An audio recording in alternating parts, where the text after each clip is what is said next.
나는 1920년에 태어났습니다.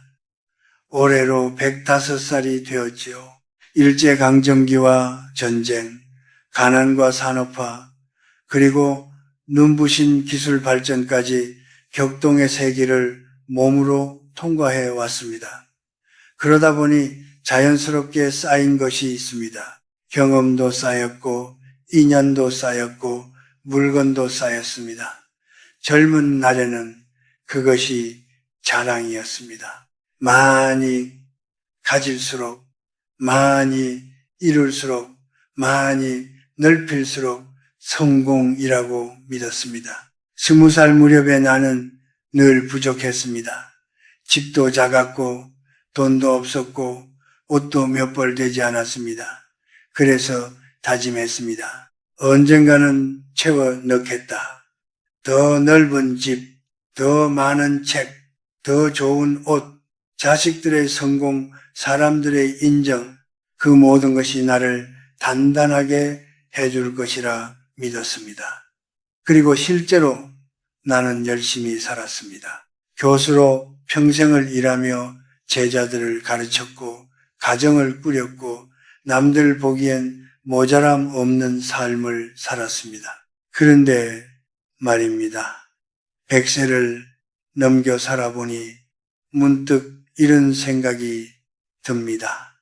정말로 많이 가졌을 때가 가장 행복했는가?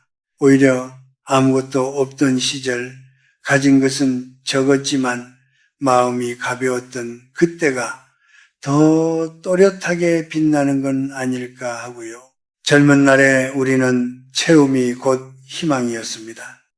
그러나 나이가 들수록 비움이야말로 지혜라는 걸 알게 됩니다. 무엇을 더 가져야 할지 고민하는 대신 무엇을 내려놓아야 할지를 생각하게 됩니다. 이것이 아마도 세월이 우리에게 주는 가장 큰 선물일 것입니다. 나는 전쟁 직후 폐허가 된 서울에서 강의를 시작하던 날을 아직도 기억합니다. 교실에는 유리창도 제대로 없었고 학생들은 공책 대신 신문지 뒷면에 필기를 했습니다. 가진 것은 거의 없었습니다. 그러나 그들의 눈빛은 맑았습니다. 배움에 대한 열망, 내일에 대한 희망이 있었기 때문입니다. 그 시절 우리는 부족했지만 결코 불행하지는 않았습니다. 지금은 어떻습니까? 모든 것이 넘쳐납니다. 집은 넓어졌고 차는 좋아졌고 기술은 상상을 초월할 만큼 발전했습니다. 하지만 40대, 50대, 60대의 얼굴을 가만히 들여다보면 이상하게도 피곤함이 먼저 보입니다. 이미 많은 것을 이루었는데도 마음은 늘 바쁩니다. 더 관리해야 할 것이 많아졌고 더 신경 써야 할 것이 많아졌기 때문입니다. 나는 어느 날 내 서재를 둘러보다가 문득 멈춰 섰습니다. 평생 모은 책들이 벽을 가득 채우고 있었지요. 젊은 날엔 그 책들이 나의 자부심이었습니다. 그런데 100세가 넘어가니 생각이 달라졌습니다. 이 중에서 내가 다시 펼칠 책은 몇 권이나 될까? 그 질문 앞에서 나는 한동안 말이 없었습니다. 그 순간 깨달았습니다. 쌓아온 것의 무게가 때로는 삶을 눌러버릴 수도 있다는 것을요. 노년에 대해 이런 말이 있습니다. 젊음은 더하는 시기요, 노년은 덜어내는 시기다. 나는 이 말이 참으로 옳다고 생각합니다. 덜어낸다는 것은 포기한다는 뜻이 아닙니다. 오히려 진짜 중요한 것만 남긴다는 뜻입니다. 마치 조각가가 불필요한 부분을 깎아내어 본질을 드러내듯이 말입니다. 우리가 붙들고 있는 것들 중에는 사실 습관 때문에 놓지 못하는 것들이 많습니다. 오래된 인간관계, 이미 필요 없는 물건, 남의 기대에 맞추기 위한 역할들, 그것들이 쌓여 우리의 어깨를 무겁게 합니다. 나는 나이가 들수록 자주 스스로에게 묻습니다. 이것이 정말 필요한가? 아니면 그저 익숙해서 붙들고 있는가? 105해를 살아보니 분명해진 것이 하나 있습니다. 인생의 후반부에 필요한 것은 더 많은 성취가 아니라 더 깊은 평온이라는 사실입니다. 건강하게 하루를 보내고 사랑하는 이들과 따뜻한 말을 나누고 저녁에 편안히 잠드는 것, 그것이면 충분하다는 것을 이제야 비로소 압니다. 젊을 때는 채우는데 힘을 썼다면 이제는 가볍게 하는데 힘을 써야 합니다. 많이 가진 삶보다 잘 정리된 삶이 더 아름답습니다. 실타래가 아무리 커도 엉켜 있으면 쓸모가 없듯 인생도 그렇습니다. 크기보다 흐름이 중요합니다. 나는 여러분께 묻고 싶습니다. 지금 여러분의 삶은 점점 무거워지고 있습니까? 아니면 가벼워지고 있습니까? 혹시 아직도 젊은 날의 방식대로 더 채우려 애쓰고 계시지는 않습니까? 나이 들수록 삶은 단순해져야 한다는 말이 있습니다. 그 단순함 속에서 비로소 우리는 숨을 고르게 됩니다. 나는 이제 매일 아침 창밖의 햇살을 보는 것으로 하루를 시작합니다. 예전처럼 계획을 빽빽하게 세우지 않습니다. 오늘 해야 할 일 몇 가지면 충분합니다. 나머지는 흘러가게 둡니다. 그렇게 살다 보니 마음이 놀라울 만큼 고요해졌습니다. 인생은 결국 방향의 문제입니다. 젊은 날의 방향이 더 많이였다면 노년의 방향은 더 깊게입니다. 더 많이 가지는 것이 아니라 더 깊이 느끼고 더 깊이 감사하는 것. 그것이 내가 105해를 살며 얻은 첫 번째 깨달음입니다. 나는 요즘 세상을 바라보며 자주 놀랍니다. 전화기 하나로 세상이 열리고 손가락 몇 번 움직이면 은행 업무도 보고 병원 예약도 하고 물건도 주문합니다. 젊은 시절 다이얼을 돌리던 검은 전화기를 처음 보았을 때도 신기했는데 이제는 얼굴을 마주하지 않고도 하루를 다 보내는 시대가 되었으니 말입니다. 그러나 편리함이 곧 평온함은 아닌 듯합니다. 내 제자들 가운데 지금은 50을 넘긴 이들이 많습니다. 그들과 차를 마시다 보면 이런 말을 자주 듣습니다. 교수님, 요즘은 쉬어도 쉬는 것 같지 않습니다. 이유를 물으면 대부분 비슷합니다. 스마트폰이 손에서 떨어지지 않고 회사 메신저는 밤에도 울리고 SNS를 보며 남의 삶과 나를 비교하게 된다고 합니다. 몸은 소파에 앉아 있는데 마음은 쉼없이 달리고 있다는 것이지요. 통계 자료를 보니 우리나라 중장년층의 하루 평균 스마트폰 사용 시간이 젊은 세대 못지않게 늘어났다고 합니다. 특히 50, 60대의 디지털 피로감 호소가 해마다 증가한다는 보고도 있습니다. 기술은 분명 우리를 돕기 위해 만들어졌지만 어느 순간 우리는 그 기술을 관리하느라 지쳐버렸습니다. 나는 가끔 이런 생각을 합니다. 우리 뇌는 본래 한 번에 하나의 일에 집중하도록 만들어졌습니다. 밭을 갈 때는 밭을 갈고 책을 읽을 때는 책을 읽고 사람을 만날 때는 그 사람의 얼굴을 바라보는 것. 그런데 지금은 어떻습니까? 밥을 먹으며 뉴스를 보고 대화를 하면서도 메시지를 확인하고 쉬는 시간에도 또 다른 정보를 받아들입니다. 끊임없는 멀티태스킹이 일상이 되었습니다. 나 역시 그런 날이 있었습니다. 학회 준비, 원고 마감, 강의 자료 수정, 여러 통의 전화까지 한꺼번에 몰려오던 날이었지요. 저녁이 되자 몸은 녹초가 되었는데 막상 오늘 무엇을 했는지 또렷하게 기억나지 않았습니다. 하루가 분명 지나갔는데 손에 잡히는 것이 없었습니다. 그날 나는 깊은 허탈감을 느꼈습니다. 반대로 다른 날은 단 하나의 일에만 집중했습니다. 오래 미뤄두었던 원고 한 편을 조용히 다듬었습니다. 전화도 받지 않고 책상 위를 정리한 뒤 몇 시간 동안 오직 글에만 마음을 두었습니다. 신기하게도 그날은 시간이 천천히 흐르는 것 같았습니다. 저녁이 되었을 때 나는 분명히 기억할 수 있었습니다. 오늘 나는 이 글을 완성했다. 그 뿌듯함은 오래 남았습니다. 복잡한 날은 빨리 지나가지만 흔적이 남지 않고 단순한 날은 천천히 흐르지만 깊이 남습니다. 이것이 내가 100년 넘게 살며 체득한 시간의 법칙입니다. 요즘 40, 60대는 인생에서 가장 많은 역할을 동시에 짊어진 세대입니다. 부모를 돌보고 자녀를 지원하고 직장에서 책임을 다해야 합니다. 여기에 디지털 세상의 요구까지 더해지니 마음이 쉴 틈이 없습니다. 예전에는 하루가 물리적으로 힘들었다면 지금은 정신적으로 더 힘든 시대입니다. 나는 어느 날 손주가 스마트폰으로 여러 영상을 동시에 틀어놓는 모습을 본 적이 있습니다. 음악을 들으며 채팅을 하고 또 다른 화면으로 게임을 하더군요. 나는 웃으며 말했습니다. 얘야, 한 번에 하나씩 해도 충분하다.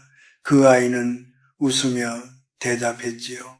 할아버지, 요즘은 다 이렇게 해요. 그 말이 마음에 오래 남았습니다. 모두가 그렇게 산다고 해서 꼭 그래야만 하는 것은 아닐 텐데 말입니다. 노년에 대한 이런 말이 있습니다. 마음이 분주하면 늙고 마음이 고요하면 젊다. 나는 이 말이 진실이라 믿습니다. 나이가 들어도 마음이 고요하면 하루가 선명하고 아직도 배울 것이 남아 있습니다. 그러나 마음이 늘 쫓기고 있다면 마흔이어도 이미 지쳐버린 노인과 다를 바 없을 것입니다. 복잡함은 단지 기계나 기술의 문제가 아닙니다. 우리의 인간관계도 일상도 점점 복잡해졌습니다. 예전에는 만나서 이야기하면 끝났던 관계가 이제는 온라인에서도 관리되어야 합니다. 누가 무엇을 올렸는지, 댓글을 달았는지, 답을 해야 하는지 신경 쓰다 보면 관계 자체가 부담이 됩니다.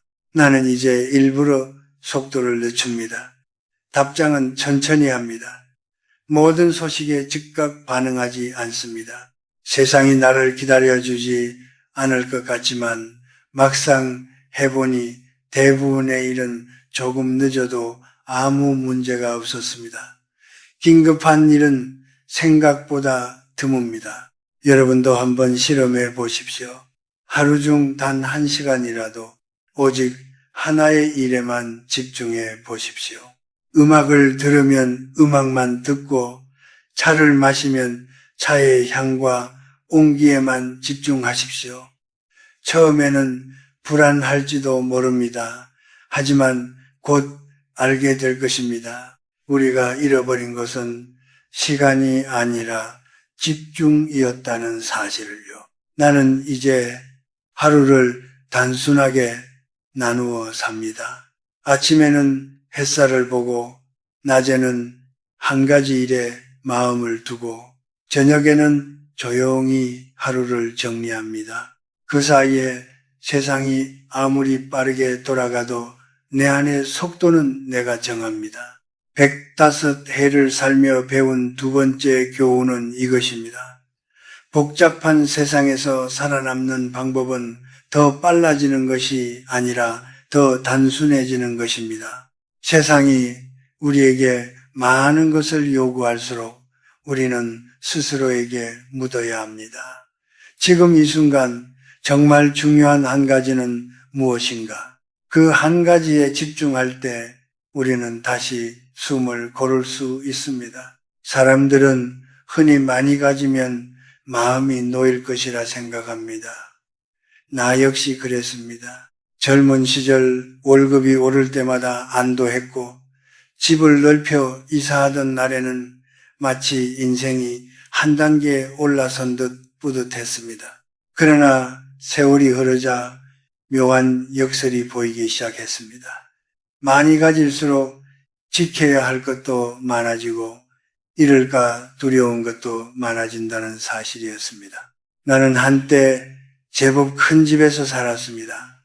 서재도 넓었고 손님방도 따로 있었지요. 그런데 이상하게도 집이 커질수록 마음은 더 바빠졌습니다.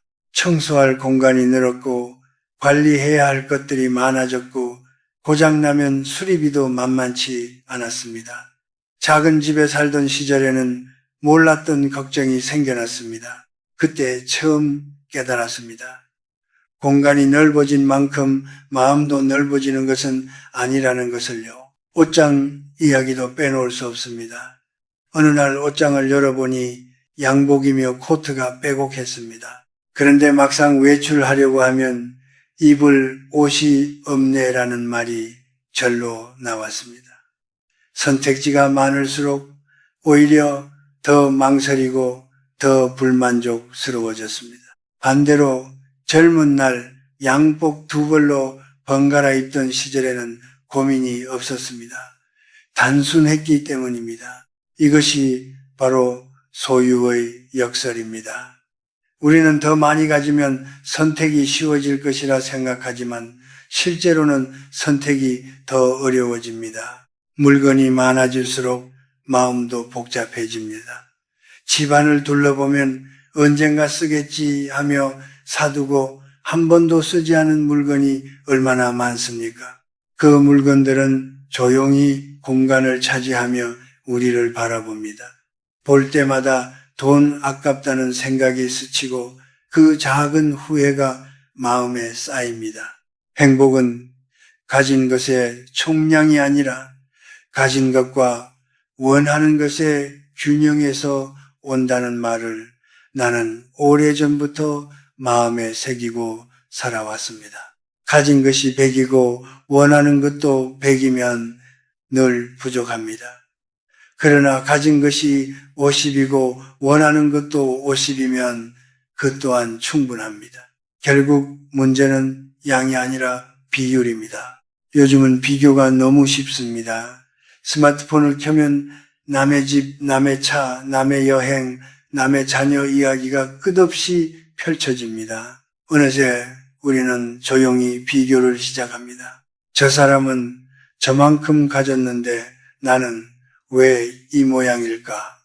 그러나 나는 100년 넘게 살며 단 한 번도 비교로 인해 행복해진 사람을 본 적이 없습니다. 내 동기 중 한 사람은 젊은 시절 큰 사업을 일으켰습니다. 남들이 부러워할 만큼 부유했지요.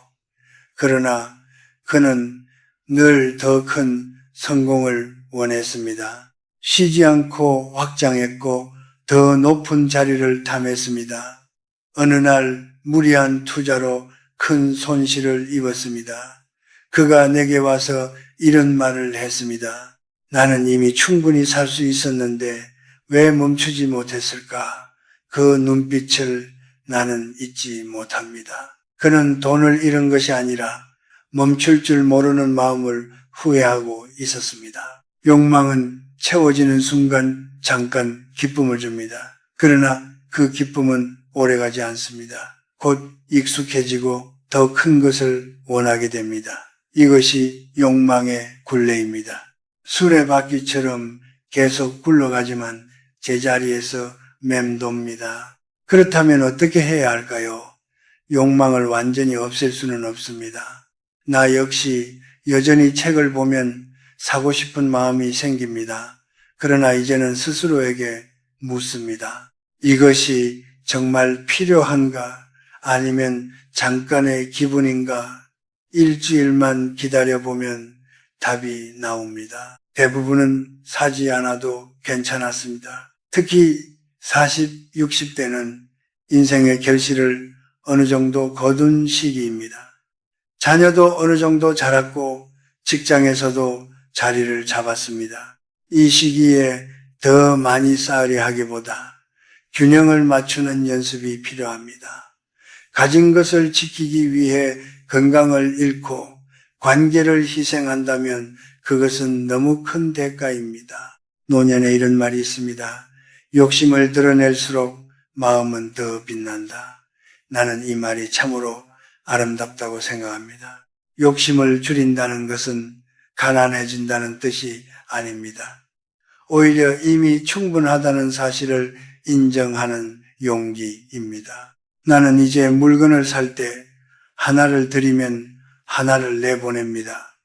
서재도 절반 가까이 정리했습니다. 제자들에게 책을 나누어 주며 말했습니다. 이제는 너희가 읽어라. 이상하게도 아쉬움보다 홀가분함이 더 컸습니다. 남겨두는 것보다 흘려보내는 것이 더 가벼웠습니다. 여러분의 삶은 어떻습니까? 혹시 이미 충분히 가졌는데도 더 가지지 못한 것만 바라보고 있지는 않습니까? 우리가 진짜 두려워해야 할 것은 부족함이 아니라 끝없는 비교와 욕망일지도 모릅니다. 105해를 살며 배운 세 번째 깨달음은 이것입니다. 많이 가지는 사람이 부자가 아니라 원하는 것이 적은 사람이 부자라는 사실입니다. 그리고 그 부는 통장에 찍히지 않습니다. 마음에 남습니다. 나는 사람을 참 많이 만나며 살았습니다. 강단에 서 있었으니 제자도 많았고 학회와 모임도 잦았습니다. 젊은 시절에는 인맥이 곧 자산이라고 믿었습니다. 명함이 두툼해질수록 든든했고 전화번호 수첩이 빽빽할수록 세상 속에 단단히 자리 잡은 것 같았습니다. 그런데 100년을 넘겨 살아보니 남는 사람은 생각보다 많지 않았습니다. 내가 55이 되던 해 큰 수술을 받은 적이 있습니다. 수술 날짜가 정해지자 휴대전화로 수십 통의 격려 메시지가 왔습니다. 교수님, 힘내십시오. 곧 회복하실 겁니다. 참 고마운 말들이었지요. 그러나 막상 수술 전날 밤 병실에 조용히 앉아있자니 곁에 남은 사람은 아내와 오래된 친구 한 사람뿐이었습니다. 그 친구는 말없이 내 손을 잡고 이렇게 말했습니다. 자네는 아직 할 일이 많아. 그 한마디가 그 어떤 위로보다 깊이 남았습니다. 그날 나는 깨달았습니다. 많은 사람보다 몇 사람이 더 소중하다는 것을. 우리는 나이가 들수록 관계가 넓어지기보다 깊어져야 합니다. 얕은 관계를 유지하느라 마음을 소진하기보다 진짜 내 이야기를 나눌 수 있는 사람 몇 명이면 충분합니다. 힘들 때 연락할 수 있는 이름이 한두 개라도 있다면 그것은 이미 풍요로운 인생입니다. 요즘은 SNS를 통해 수백 명, 수천 명과 연결되어 있습니다. 그러나 연결이 곧 관계는 아닙니다. 화면 속 좋아요는 손쉽게 눌러지지만 병실을 찾아오는 발걸음은 쉽지 않습니다. 나는 이것이 시대의 변화라기보다 우리가 놓치고 있는 균형의 문제라고 생각합니다. 중장년이 되면 모임도 많아집니다. 동창회, 동호회, 각종 친목 모임. 처음에는 즐거웠습니다. 그러나 어느 순간 가고 싶어서 가는지 의무감 때문에 가는지 헷갈릴 때가 옵니다. 나는 일흔을 넘기면서 몇몇 모임을 정리했습니다. 처음엔 서운해하는 이들도 있었지만 시간이 지나자 오히려 관계가 더 편안해졌습니다. 억지로 유지하는 인연은 오래가지 못합니다. 가벼워진 일정 덕분에 나는 진짜 만나고 싶은 사람과 더 자주 마주 앉을 수 있었습니다. 노년에 이런 말이 있습니다. 사람을 줄일수록 마음은 넓어진다. 참 묘한 말이지요. 사람을 줄이면 외로울 것 같지만 오히려 마음에 여백이 생깁니다. 그 여백 속에서 깊은 대화가 가능해집니다. 자녀와의 관계도 마찬가지입니다. 우리는 자식들을 키우며 모든 것을 쏟아 부었습니다. 그 아이들이 잘 되길 바라는 마음 하나로 살았습니다. 그러나 자식이 장성한 뒤에도 계속해서 간섭하고 조언하고 방향을 제시하려 든다면 그것은 사랑이 아니라 부담이 될 수 있습니다. 나는 어느 날 아들에게 이렇게 말했습니다. 이제 네 인생은 네가 책임져라. 나는 뒤에서 응원만 하마. 그 말을 하기가 쉽지 않았습니다. 그러나 그날 이후 우리 관계는 훨씬 부드러워졌습니다. 자주 연락하지 않아도 서로를 믿는 신뢰가 생겼습니다. 가족 안에서도 적당한 거리는 필요합니다. 그 거리가 존중일 수 있습니다. 관계의 단순화는 차가워지는 것이 아닙니다. 오히려 따뜻해지는 길입니다. 얕은 만남을 줄이면 깊은 만남이 살아납니다. 의무감이 사라지면 진심이 남습니다. 나는 이제 사람을 만날 때 한 가지를 봅니다. 이 사람과 함께 있을 때 내 마음이 편안한가? 그렇다면 충분합니다. 조건도 시위도 이해관계도 중요하지 않습니다. 편안함이야말로 가장 진실한 기준입니다. 105해를 살며 배운 네 번째 깨달음은 이것입니다. 인생의 끝자락에 남는 것은 명함의 수가 아니라 마음을 나눈 횟수라는 것. 많이 아는 사람보다 깊이 아는 사람이 중요하다는 것. 여러분 곁에는 지금 몇 사람이 있습니까? 혹시 너무 많은 사람을 붙들고 있느라 정작 소중한 한 사람을 놓치고 있지는 않습니까? 관계를 줄인다고 외로워지는 것은 아닙니다. 오히려 진짜 관계가 또렷해집니다. 그리고 그 또렷함 속에서 우리는 비로소 사람을 통해 위로받고 다시 살아갈 힘을 얻습니다. 이제 나는 인생의 저녁을 살고 있습니다. 해가 길게 기울어지는 시간, 모든 것이 조금씩 느려지는 시간입니다. 105해를 지나오며 마지막으로 또렷해진 생각이 있습니다. 단순함은 생각이 아니라 실천이라는 것입니다. 아무리 고개를 끄덕여도 삶을 바꾸지 않으면 아무 일도 달라지지 않습니다. 나는 몇 해 전부터 하나씩 정리하기 시작했습니다. 거창한 결심은 아니었습니다. 하루에 물건 하나만 비우자고 마음먹었습니다. 오래된 서류, 다시 보지 않을 책, 입지 않는 옷, 그렇게 조금씩 비워가니 집 안공기가 달라졌습니다. 공간이 넓어지니 숨이 깊어졌습니다. 신기하게도 기억도 더 또렷해졌습니다. 물건이 줄어들자 생각도 줄어들었기 때문입니다. 여러분도 한번 둘러보십시오.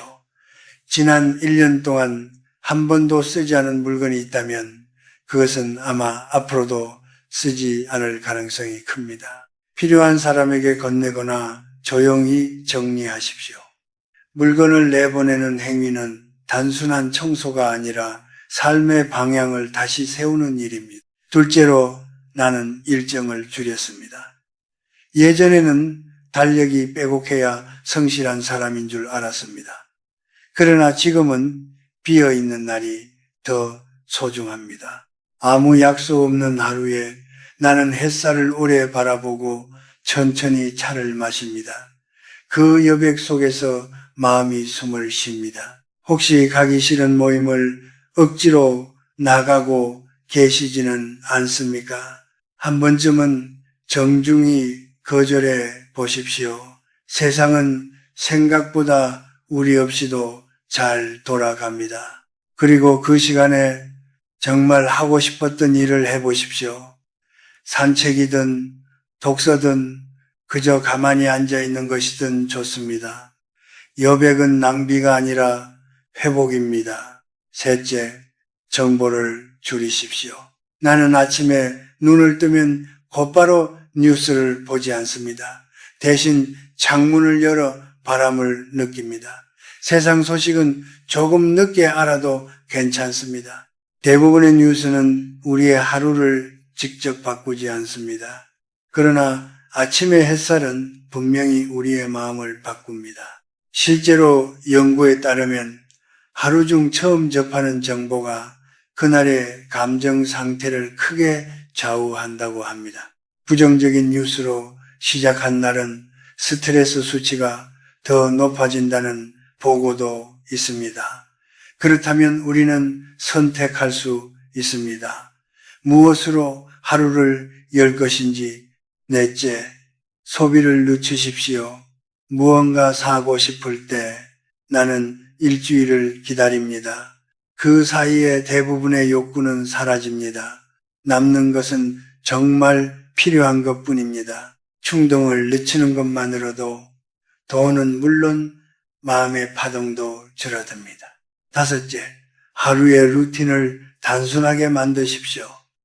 나는 매일 아침 물 한 잔을 마시고 짧은 스트레칭을 하고 같은 의자에 앉아 책을 읽습니다. 저녁에는 하루를 돌아보며 감사한 일 3가지를 떠올립니다. 오늘 햇살이 따뜻했다.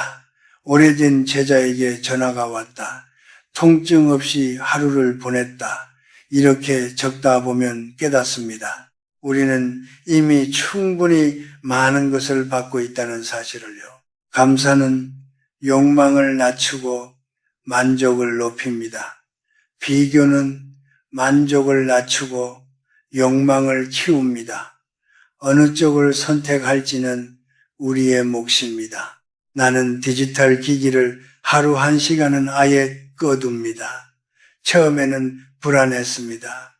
혹시 중요한 연락이 오면 어쩌나 싶었습니다. 그러나 세상은 무너지지 않았습니다. 대신 조용한 시간이 생겼습니다. 그 시간에 나는 옛 기억을 떠올리고 오래된 사진을 바라보고 그저 숨을 고릅니다. 아무것도 하지 않는 시간은 낭비가 아니라 삶을 정돈하는 시간입니다. 노년에 이런 말이 있습니다.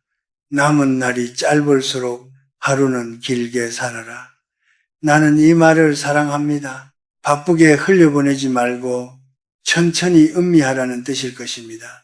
오늘 하루를 또렷하게 살면 그것이 모여 또렷한 인생이 됩니다. 여러분은 아직 인생의 한복판에 서 계실지도 모릅니다. 그러나 기억하십시오. 언젠가 우리 모두는 내려놓는 시기를 맞이합니다. 그때 갑자기 비우려 하면 쉽지 않습니다. 지금부터 조금씩 가볍게 만드는 연습을 하십시오. 많이 가진 삶이 아니라 잘 정돈된 삶, 많은 관계가 아니라 깊은 관계, 빠른 속도가 아니라 고요한 호흡, 그것이면 충분합니다. 105해를 살아보니 결국 남는 것은 거창한 성취가 아니었습니다. 오늘 하루를 평온하게 보낸 기억, 사랑하는 사람과 나눈 따뜻한 말 한마디, 스스로에게 부끄럽지 않았던 선택들, 그것들이 모여 인생이 됩니다. 이제 나는 확신합니다. 행복은 멀리 있지 않습니다. 복잡한 곳에도 있지 않습니다. 불필요한 것을 덜어낸 자리, 그 단순한 공간 속에 조용히 앉아 있습니다. 여러분도 오늘 하나만 내려놓아 보십시오. 물건 하나, 약속 하나, 비교 하나, 그 작은 비움이 내일의 평온을 데려올 것입니다. 나는 긴 세월 끝에 이렇게 말할 수 있게 되었습니다. 단순하게 사는 용기야말로 노년에 얻을 수 있는 가장 큰 지혜라고